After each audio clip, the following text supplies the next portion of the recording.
springtime in Brookhaven is beautiful as the winter and spring seasons are mixing. Today, Southern Gardening is enjoying the plantings at Woodleigh. There's nothing more beautiful than spring scenes filled with floral spheres of snowball viburnum, Viburnum plicatum. The blooms open in mid-spring in spherical clusters of white flowers that fill my entire hand like a softball. This is a big shrub, so be sure to give it plenty of room. We're lucky to be right at the end of the Formosa azalea flowering.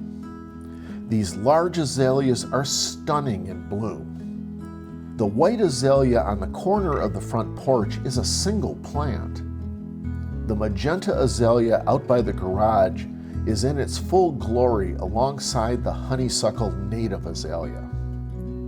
One of the small trees that I probably like the most are Japanese maples, Acer palmatum. These trees are brilliant with their exotic foliage in the spring and summer seasons, many with a fall blaze of crimson, orange, and yellow.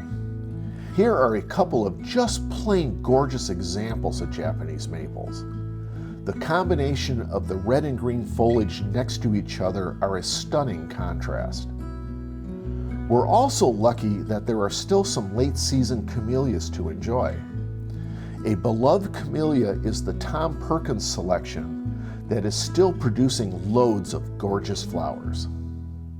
I always enjoy a great blending of landscape plants as the seasons change. I'm horticulturist Gary Bachman, and I'll see you next time on Southern Gardening.